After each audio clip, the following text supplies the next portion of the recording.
Okay, well, I'll go ahead and start the meeting. Thanks for joining us. So today's January 3rd. This is our monthly Q&A meeting. And it's always exciting to make it this far because we're on the upswing of the sun coming back and starting the new year. So happy New Year 2022. Can you believe we made it this far? These are the officers listed on the back of the newsletter. We have two new ones this year. Well, not two new ones necessarily, but Ed Darlington was reelected as president. So thank you, Ed. So glad you are up to the task and are sticking with us. Matthew Brandis is new. He's an admin on our Facebook group site, but he's joined us and he's taken over as program chair, and he started last month basically. So he's the one that chose and conducted last month's meeting. And then we have down towards the bottom, the second from the bottom, the special events coordinator for Fun Day is Jay Francis. I haven't had a chance to see if he's on this evening or not, but our librarian is Cecil Sweeney. Honey Plants is Chad Gillard. You familiar with articles in the newsletter from him. Secretary is Janet Campbell. I'm the treasurer. Our scholarship chair is Jolie Weiner. Andy Noachek. I think it doesn't go. I don't know. I don't see where I can turn it up. And who is that? We can hear you. You can jump in though if you need to. Cheryl Burkhead is our great editor and newsletter coordinator. So Becky Tipton is our special coordinator for the class, which we will talk about towards the end, and she may bring it up anywhere she'd like. But we are having our 2022 class for beginning beekeepers on January 26th. And so far, we're still destined to have it in person at the fairgrounds. So just in case you didn't know, this year, the Queen's color is yellow. It's 2022. Last year was white. So if you buy markers for your Queens, yellow is what you will use for this year. And that's so you know next year when you see a yellow marked queen, if it stays on her, that's from 2022. As you all know, weather is a big factor, and this looks like it's January's 2022 temperature outlook. We're in that little area that's dipped in the near average on the cool side. So, you know, we have this little cold spell we're just getting over with today. We've got one coming in a couple days, and maybe the rest of January will be nice and we won't have anything like we saw last year in February. So there is a season to beekeeping. Just mentioning the first 3 months of the year, it's always something to keep up with. January, there aren't any flowers this month typically. I'm sure this 0-degree weather has killed off the dandelions that I saw in the yard last week. Typically in February is when we have our maples open up. The silver maples first and then the red maples. We'll see how it goes. It may not happen. Sometimes it doesn't happen until March. And then in March we could have more maples. So generally there's not much colony activity in January, and then February is a month for getting ready for spring. There could be more increased brood laying, especially if the maples open, because that outside source of food resource is what triggers colonies to really start gearing up. So Marcia Harmon, are you on this evening? Yes, I am. Thank you. Welcome. Happy New Year. Thank you. You too. Marcia had a question. Hopefully it was clear. And so she's asking, could someone walk me through adding the sugar cake to the hive? I got the recipe for making the sugar cake from a NEKBA meeting earlier this year or earlier in 2021. She doesn't know quite how to add it. Does she lay it on the top of the frames, the sugar side down, with the inner cover on top of the cake? Or does she need to add some kind of spacer before the cake, before the inner cover to accommodate the sugar cake? And if she needs a spacer, what does she use? And will it be okay to add it on one of the 45 or warmer days that we like today or in tomorrow? She's a little bit worried about the honey stores in one of her colonies. So I personally don't use sugar cakes, so I don't have any experience with that. Becky, do you and Steve use sugar cakes? Yes, we do. In fact, I wonder if Marcia heard Steve talking about it, or we talked about it when we talked about feeding bees. Yes, you are correct in that you're going to lay the sugar side down. You can lay it right on top of your frames. Though, if you're talking about Clarence's recipe, which was the one we talked about the most, a non-cook recipe that makes a kind of, we molded them in paper plates, and then we lay them right on top of the cup on the top bars. But yes, you do need some kind of a spacer to be able to allow enough room, because it's about an inch thick.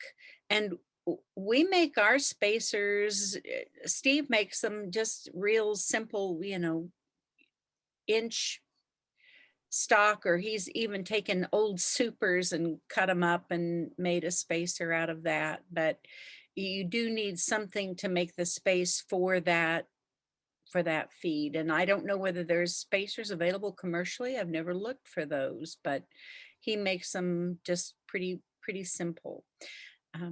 If your bees have plenty of honey, adding a sugar cake certainly is not necessary. It is pretty much considered emergency feed. And if you are in doubt, if you say, I'm not sure, I'm worried about honey stores, it really does no harm to add them. Unlike feeding them liquid feed later in the spring, it will not stimulate brood rearing. It won't encourage them to build up too early. So you can give them a sugar cake, and they should go up and take care of it. I will tell you, Steve put some of Clarence's sugar cakes, that recipe, that's a no-cook recipe, on our hives. And the bees have been very receptive to it. They have really taken it well, and we haven't seen them carrying it out of the hive. Sometimes honey cake or sugar cakes, you'll see them, they'll just end up in front of the hive on the ground. The bees just carry them out like trash. But these have been very well received. So does that answer your question, Marcia? Yeah, that was really about the spacer. I didn't get that part, and I don't really think I have anything to make a spacer out of, because we're not handy with woodworking. If you have just a super, you could take the frames out of the super and you could set that on top of there. That would be more space than they need, but you could certainly use that to cover. You could use that to create the space. That would work. Okay, and then the inner cover on top of the super. Yes. Yeah. Okay, that seemed like, okay, I didn't think of that. That's not too much space. That won't be detrimental. I would prefer not have that much space, but I don't think it'll be detrimental for them. Other people use those and put, what do they call that? Like a quilt. I'm not thinking of the right term that they use that, but they almost make like a little pillow to put in there, and put wood shavings or something in it to kind of take up the space, and it absorbs moisture. Okay. Somebody's helping me. What is the a quilt box? Very good. Thank you. A quilt box. And so you could put that on top of there if you wanted to, but that would be my suggestion. Okay, great. Yeah, my concern is we're heading out of town. It's like, I won't be able to check on them for 3 weeks. And this one has always concerned me because it seems lighter than the others. And I did lose one to a dead out last year. And so I was able to save the honey on the frames from that dead out. And when I checked that hive on that 60-degree weekend we had, there were 2 empty frames. So I went ahead and swapped those empties for the 2 that had honey in them from last February. Good plan. So without the other supplies, I was at a loss for how to do because I've never done a sugar cake feeding. And the last meeting we had too, the gentleman that was talking about feeding said, don't feed sugar water now because of the temperatures and the potential for that to drip down into the bees, right? Yes. Yeah. Okay. All right. He was spot on, knew what he was doing. Okay, so we wait till February or late February to add liquid feed if we're going that direction. Let the weather guide you, but yes, Okay. that would probably be it. Robert, when do you start adding liquid feed? Oh, I've been feeding it the last couple weeks. Well, that's because it's been crazy warm at times. Yeah. In So fact, it I is, just checked today and I had one that I brought home that another hive didn't finish. Not all of mine need it. And so I just like give them one and don't worry about it. Judge by how fast they take it. so Brought what's one the home, put it on a nuke and they sucked it right down even in this chilly, cold weather the last weekend. So what's the temperature range would someone say on a liquid feed? I don't have one because that's the only way I feed. Okay. We have heard people say 40 to 50 is what they're saying is generally kind of that lowest range that bees will readily take liquid feed, but that obviously has some flexibility. Jolie says the Daydance sells a spacer, so that's news to me. I hadn't Oh, had okay. one. Thanks, Jolie. So the 40 to 50, Becky, though, what about the dip in temperature at night at 20? Well, when it dips like that and then goes back up again, I think that during the day when it's warmer, they are willing to take liquid feed and that they can utilize that. You know what? If the bees don't want it, they won't take it. And we're talking 2 to 1. Right. So the thicker, not the early feed that we use for stimulating, that thicker feed. And I've known other people that fed it periodically throughout the winter and they just feel like the bees take it when the bees will take it and they ignore it when they don't. So that's okay. Okay. I think it all depends on where the cluster is. And if it's cold enough that they're clustered, if they're not at the top, they're not going to take it because they're not going to be there. Well, they won't get the sugar cake either though. True. Yeah. So my recollection though, from the last meeting, the gentleman that spoke, I'm sorry, I don't recall his name. He talked about liquid feed and he said something about the temperature, be careful because of the inversion. And when it gets cold, that could just, the vacuum would not be there and then it would drip onto the bees. Do I not recall that correctly? I'm sorry, I wasn't there at the meeting. I do recall that that's what he said. And I think that if you feed liquid feed, it probably has a chance for that to happen. He was talking about fluctuations in temperature and how that could actually, you could lose the vacuum in Yes. your jar of feed. And Becky, I'm going to chime in. Yeah, that's exactly right. Is when the temperature fluctuates day and night, I've had some of those liquid jars drip down much more than I cared for. And so you have to be very careful. When the temperature is pretty stable, you don't have that as an issue. But when it's going from really warm in the daytime to really cold at night, you have a potential to break a seal. thanks for that. That was why I was kind of leaning towards the sugar cake because I don't know what's going to happen over the next 3 weeks and I don't want to end up with wet bees. And He that's was also right that to wet have. bees are dead bees. So Yeah. that's not a good thing. You're right. When do you leave town? Saturday. Okay. Where do you live? Are you going to Mexico? Yes, I'm going to Mexico. The reason I'm asking is if you were to bring it by my shop, I'd gladly cut it down for you. Oh, well, If you have a I'm off of, super or um, any woodworker around that has a table saw, could cut it down in about 3 minutes. gotcha. Okay. Or I could take an inner cover and bust it apart too and take out the inside piece, couldn't I? If I have an Or extra one just of do an those. empty super and just take frames out of a super. Okay, Are you gone Cool. 3 or 4 weeks or 3. 3? Yeah, Grand. just to the point where it's like, I'm gonna be a little bit worried about them and I'm not gonna, well, I don't want to worry about them. Well, Okay. Barbie Flick made a comment. She says you can buy spacers pretty inexpensively. And I know Marcia's colonies are, I would just have to say 8 frames. So you make sure you Oh. buy for 8 frame. I'm sure she knows that. But Yeah. she'll have to make sure she gets 8 frame equipment if she does. Therein lies another problem. Not readily available generally. Right. Okay, thank you. Sure. And Travis Morgan made a comment. He said that if you have a top feeder, you can take the plastic reservoir out and just use the outer wood frame for that. If that's possible. I don't have a top feeder like that. I use the Okay. mason jar through the hole in the inner cover. And Cheryl, she said Man Lake has a winter inner cover that works well, deep side down. I don't know if you, anything you want to elaborate, Cheryl?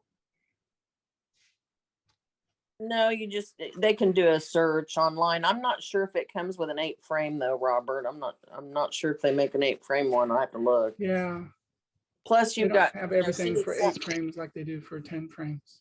she needs something right away too. So Yeah. probably opt for the Honey Super empty.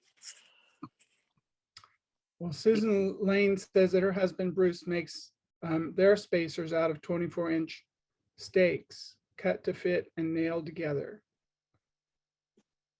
And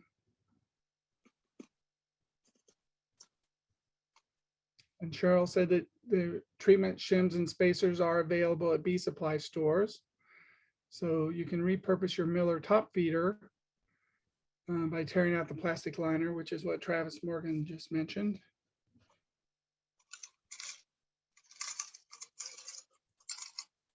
And in regards to feeding, Dwayne made a comment that if the jar isn't completely full, there will be air above the feed, which will expand during the warmer weather, pushing the sugar water out.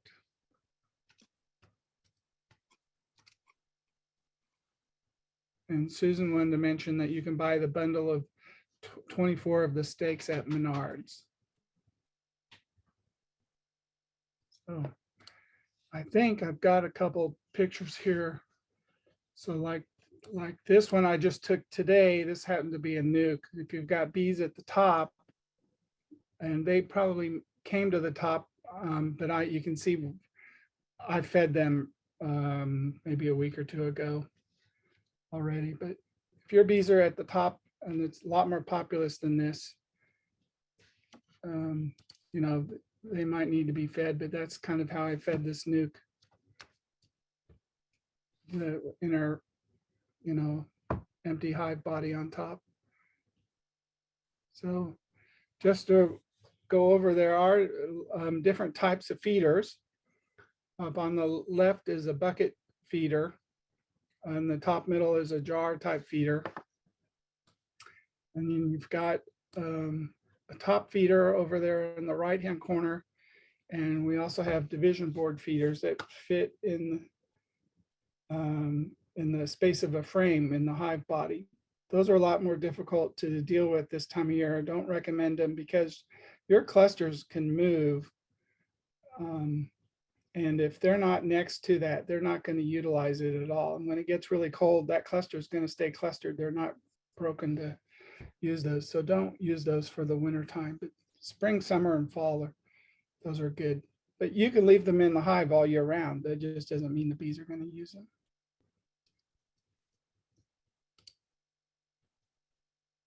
So something I do if it's really cold, like it was this weekend, if I were feeding, I would either put an old t-shirt or towel around it just to keep the jar a little bit on the warmer side, but I don't always use those. And of course, it's been so warm this past month in December. I mean, if I didn't feed the bees that I needed to feed, then I wouldn't have been planning things right. But so, you know, just another idea if you're concerned about really cold weather, because we do have some winters in January where it never gets above freezing, although it's been probably 4 or 5 years since we've had that. But that used to be pretty common.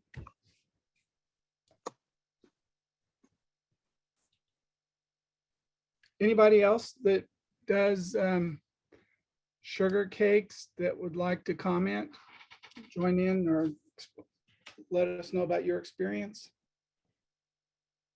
You know, Steve Messbarger, I don't think he's on, but he makes his sugar cakes in a paper bowl. And I think he just puts the whole bowl upside down and places it on top of the frames where his bees need to be fed.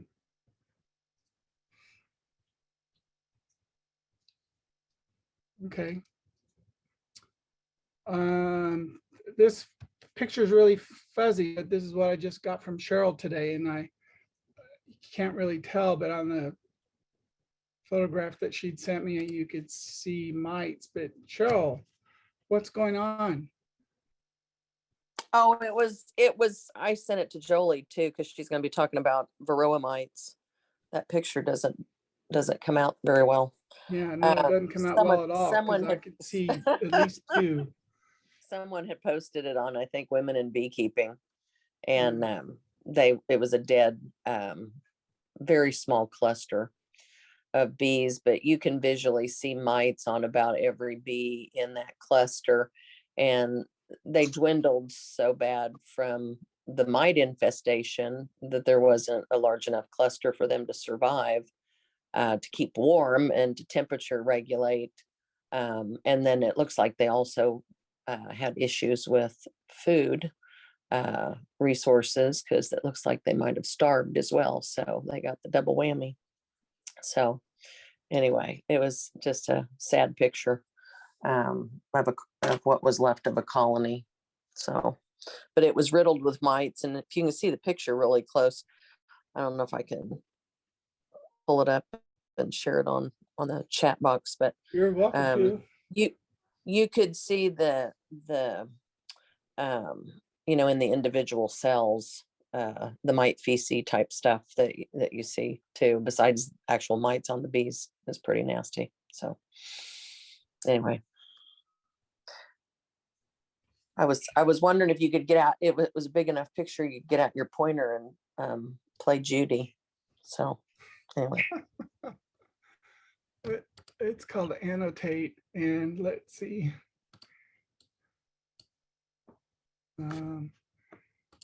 Yeah, if you're gonna,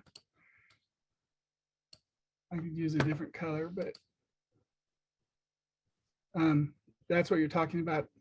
This is another picture, and I think I used this in a previous presentation, but it's where the kind of the same situation, but it looks a little cleaner. Bees died, they literally starved to death.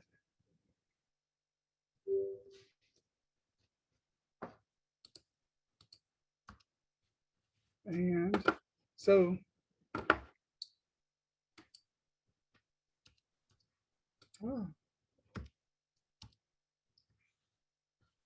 well,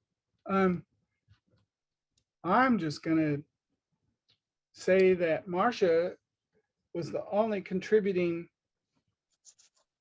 person to send us a question today. So we have kind of an open session, being that we're 25 minutes into the Q&A. Looks like Veronica has one in anybody the on here would chat. like to talk about? Check the chat box, Robert. Check the chat box.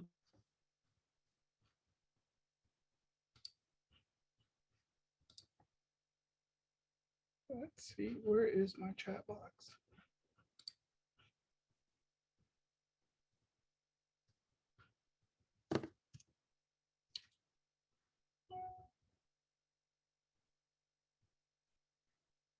Let's see.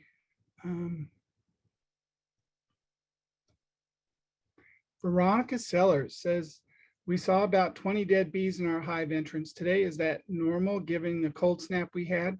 We took a twig and cleared them out, so the entrance was freed up. Anybody open to answering this question that would like to? Jolie, Cheryl?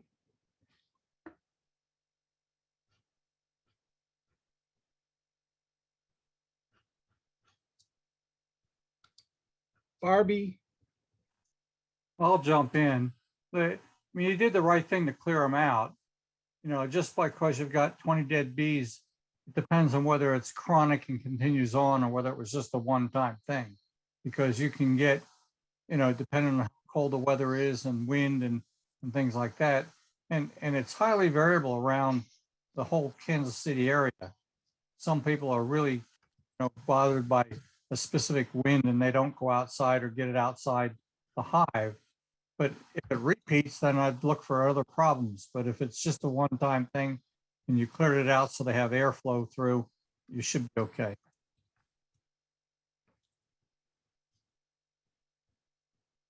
Great, thank you. Anybody else?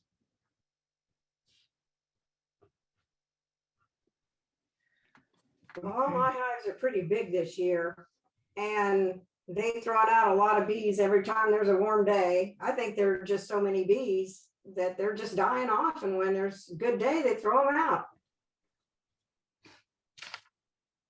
That's a good situation to be in if you have a lot of bees. And there is a certain percentage that die off every day. And in the summertime, it's usually 1%. But we don't like to see too many dead ones in the wintertime. That's one thing you want to do when you go around and check your hives, check weights on some of these nicer days like tomorrow when we're up in the mid 40s. Just heft the back end and get a weight idea on weight, and you know, you can even pop the inner cover and see if they're up there looking at you through the inner cover, or pop the lid, I mean. But you need to check your entrances. If you've got entrance reducers as well as mouse guard on there, sometimes you may have some dead and you don't want that entrance to get blocked. So I always like to go around and check and make sure that all of the entrances are open, and if you need to clear those out so that they can get their dead out, then do so. So that's just something that you should kind of routinely do through the winter, just to make sure they can get out to take cleansing flights and that sort of thing. So 20 is really almost none. It's just such a low number. And in the summertime, they get lost in the grass. And also the bees can fly out further to deposit their dead. They can take them, and they will. They'll fly away with them and they'll go out quite a little ways. Well, they're not flying very far in this kind of weather. So they just become much more apparent, really, very noticeable. But I'm glad you're noticing. I'm glad that you're paying attention. That's all good. So since we've just kind of thrown this open, there was a person from another website today that was talking about moving her bees. She chose yesterday to do this. So we were down, she said, oh, the only problem is that I about froze my fingers. Well, I would like to suggest that that's a terrible time to move your bees.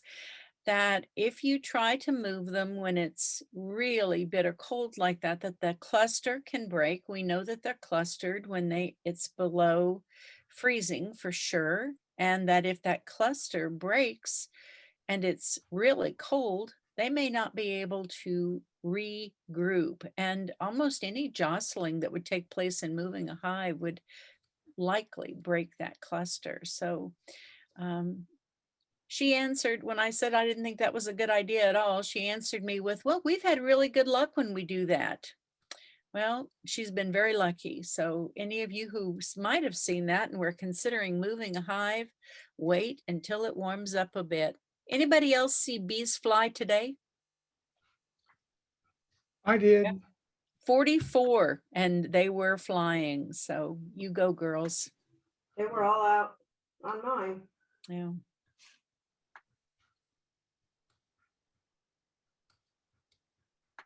Well, I've got a question from Pamela Walker that I need to put together here real quick.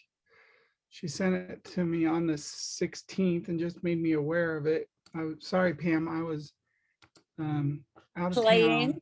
Playing. You were playing. Let me get this in here real quick. Very good. Very good. So Jack asks on down, do you need to wear your bee suit when you work with them in the winter? Jack, I would guess that depends upon what you're doing. And when Steve and I have fed on days when it was like 50, 60 degrees, we most certainly wear a veil because they're flying out to greet us. But if all you're doing is lifting the back of the hive to see how heavy they are, then you probably can get by without wearing your suit. We're advocates of wear your veil. Wear your veil, because if you get stung in your face, it can be dangerous and it can cause you a lot of pain besides that. So, but not nearly as much as in the spring, that's for sure. Or the fall, which they can be really grumpy. How you doing, Robert? You fine figuring? Having trouble with one of the pictures here. We like pictures, so that's good.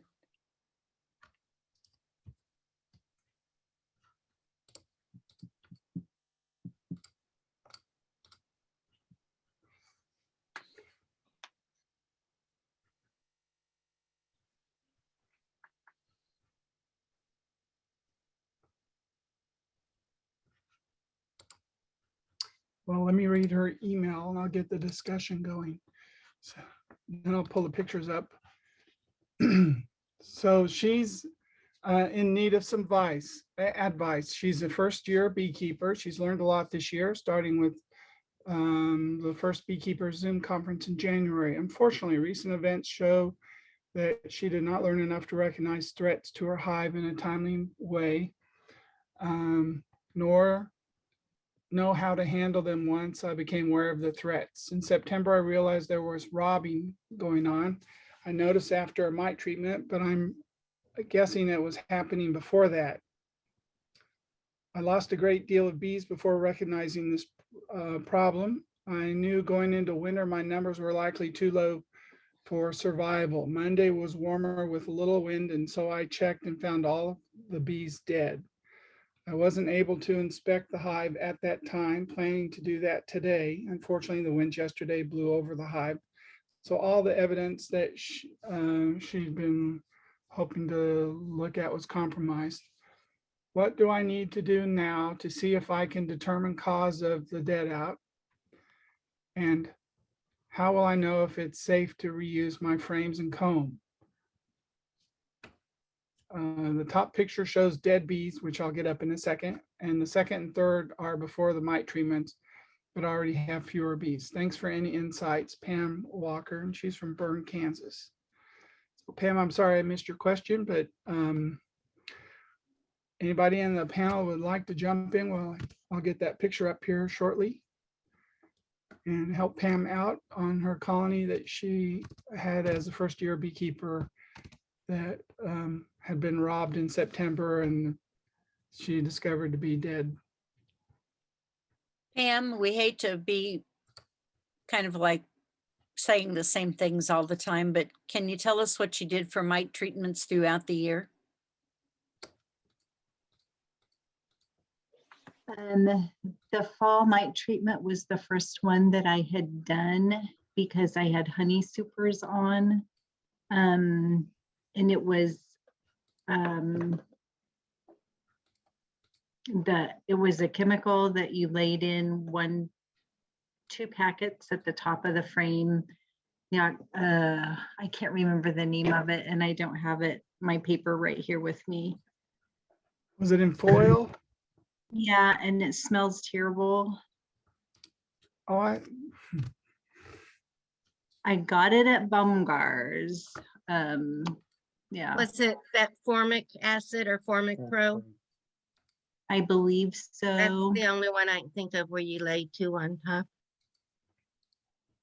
And I mean, and I was supposed to leave it in for 7 days, and the first several days, the bees bearded like crazy.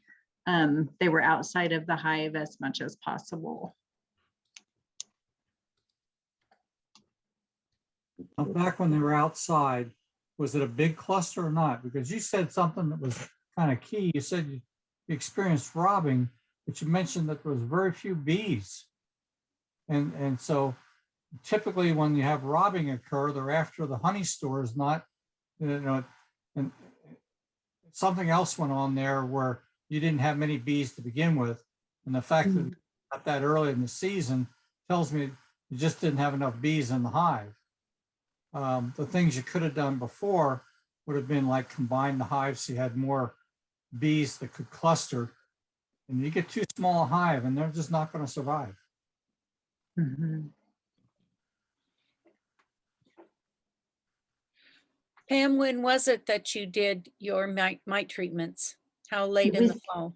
It was in September, late September. That can be late. Were you monitoring your mite levels? Like, did you do a sugar roll or any of those kinds of things like earlier in the fall to check that, or even right after you got your bees?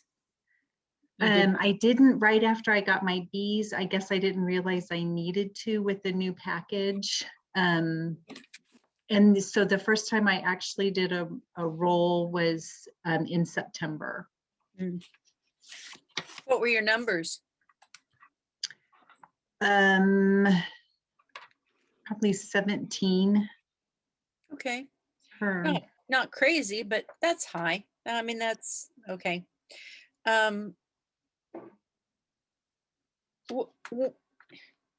We're second guessing here. So what we're going to throw out is like maybe this, maybe that, maybe something else. And it's really hard to do this kind of look back and point a finger and say, oh, there it was, that was the cause.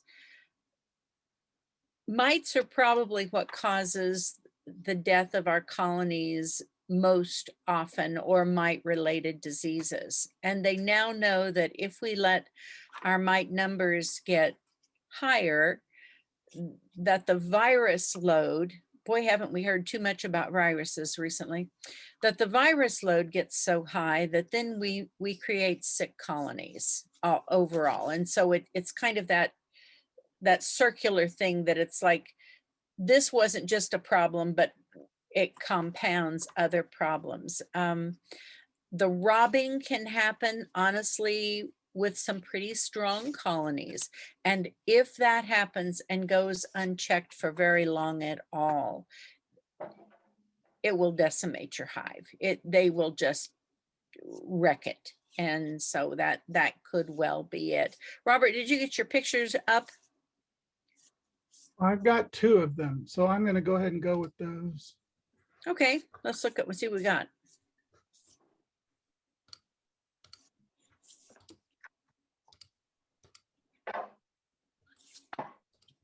There we go.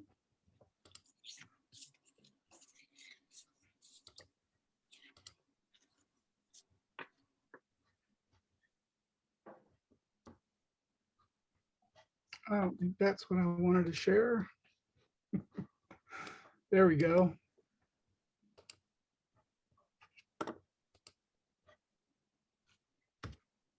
Okay, this is one of her pictures from September. Does that look like it, Pam? Yes. So I see a few interesting things here. And that is the, well, let me annotate this. There's a bee right there in the center that's deformed wings.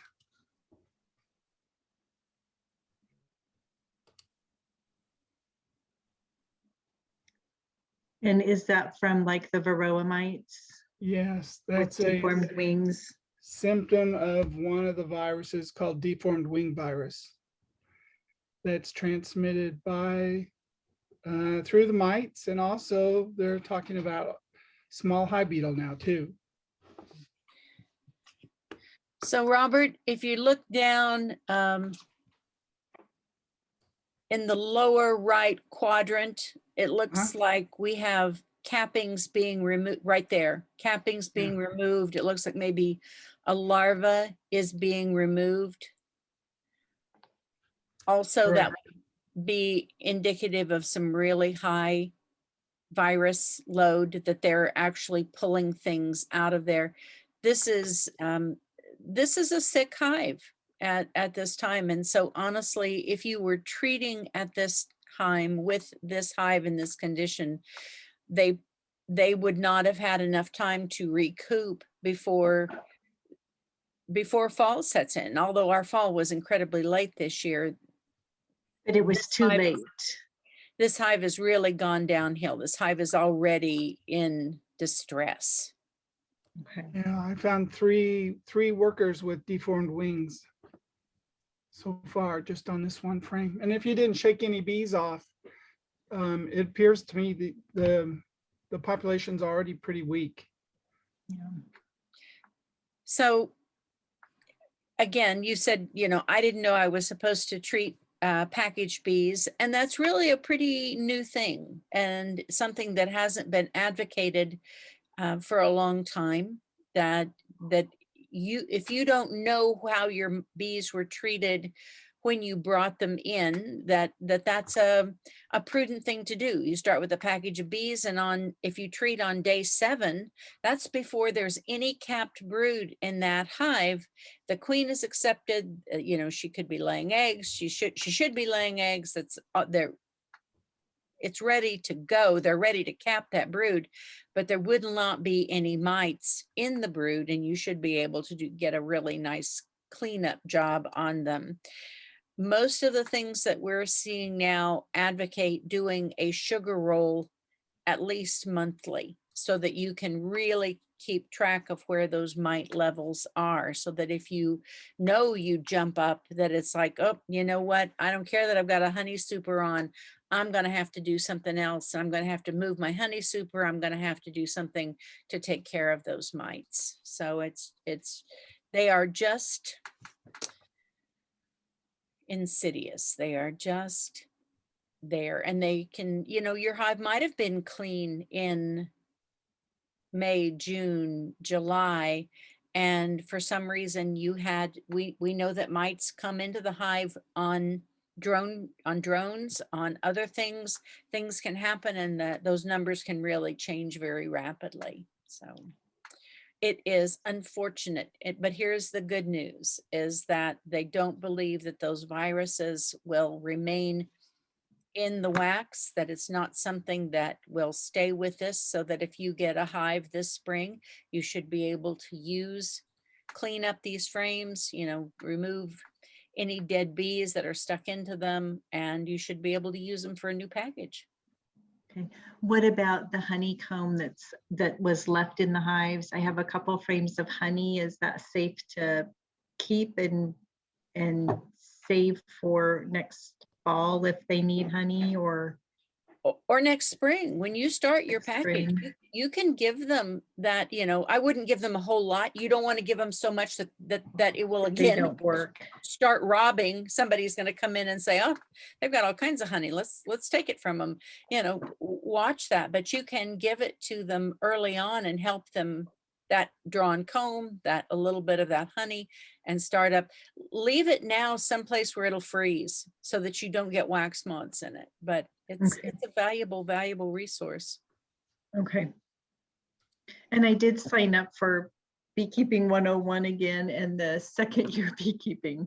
I think I'll gain a lot more information second time around.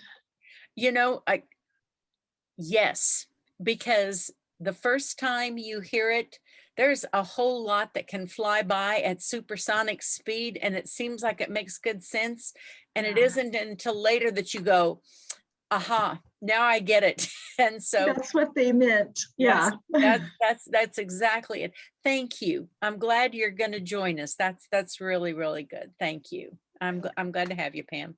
Thank you for sharing. I appreciate you looking at the pictures. Well, And this was another one of Pam's pictures. oh And yeah. just looking at it, I can see like there's been some robbing on this where bees have gotten in there and uncapped it and stolen some of the nectar, though. There's still a lot of liquid food in there that I see that they haven't taken, but they started at some point. But it's still good, you know, to use for your new colony that you get started. Just make sure that you've locked it away, block the entrance, make sure mice can't get inside and that bees can't get inside and they can get in. It only takes a very small crevice. Okay. Thank you. Pam, Jolie's in the chat box and she's asking if she can use your picture for her Varroa talk that she's going to give at the new beekeeper class. And she won't necessarily use your name, so it would help me. Absolutely. If it can help anybody else, please do. That's kind of you. Very good. Very good. Thank you, Joe. I'll send Jolie the picture. So, okay. And so since they brought it up, and I've shown this before, this is, we have 2 classes, and this is the one that's being offered in January. So if you want to register, if you haven't taken it before, or you've taken it and you want to take it again, this information's on the website, so you can pull it up from there if you want to go there. And those are. I'd And like to chime in. Nick put in the Nick chat is box if on. he could use a oxalic acid dribble on the package. And, sorry, yes, you can. As Becky said, on days, not in the package box, but on day 7 after you've introduced it to your hive, on day 7 after your queen is out laying before they have sealed brood is the time to do it. Yeah, if you're going to do it with the bees in the package, I would do it as a spray, not a dribble. But read up about it.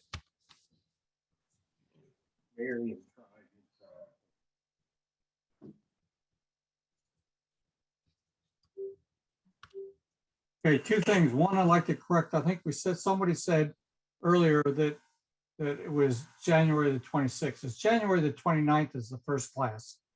February the 26th is the second class. And I don't care how long you've been a beekeeper. If you have questions, this class is a great class to go to and repeat and just get a refresher. You never get wrong by getting prepared and getting knowledge concurrent, and just prompts questions for you to look at and to think about. And it helps you get in the right frame of mind to start the year off right.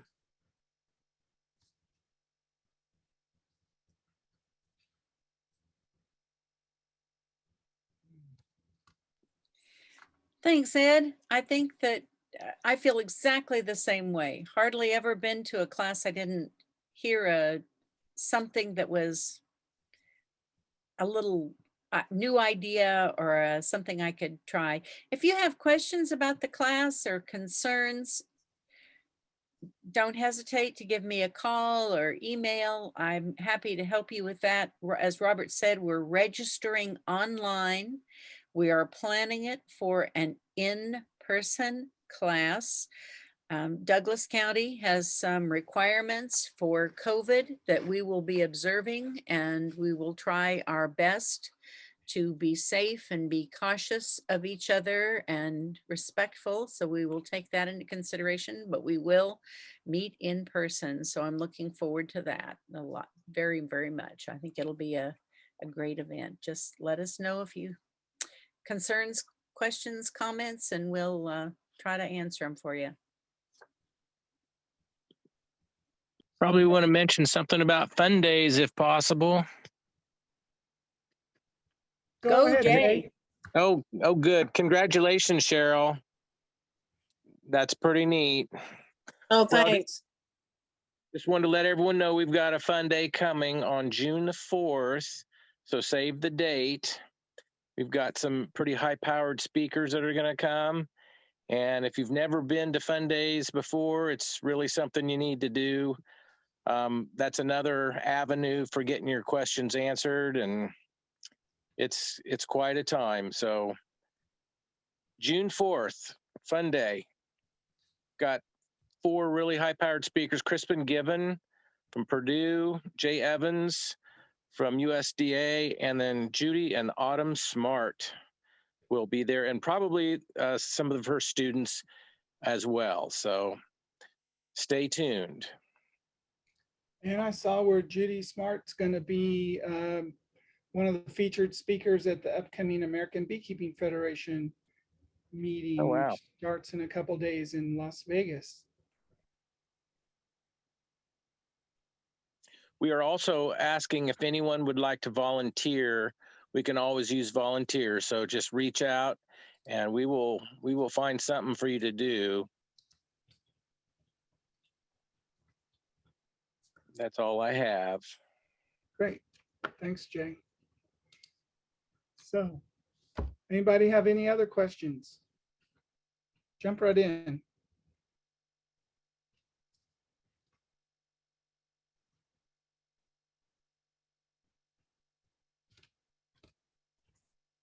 Well, I'm going to sign off. I wish everybody a continued Okay. time of goodwill. And Cheryl, just be prepared to get really busy. I'm already there. Yeah. It never slows down. Oh, I know. I remember when both my parents retired, they were busier then than when they were working. So Yeah. So is Anyway. Matthew Brandis on here? We could talk about what our January meeting will be. It will be a Zoom meeting. Matthew, are you here? I do not see him. He must be busy tonight. Cheryl, have you got information about our January meeting? yes, it's on January 17th.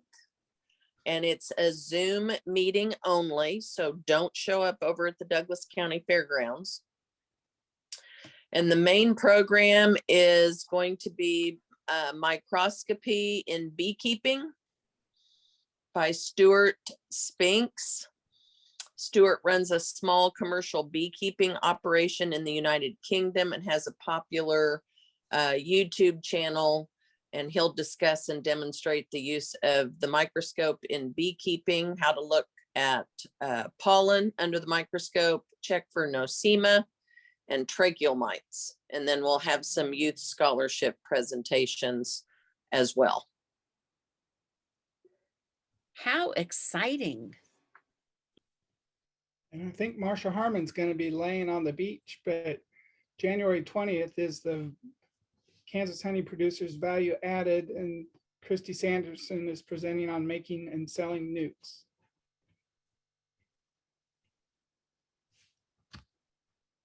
If Just it's be- online, I can watch.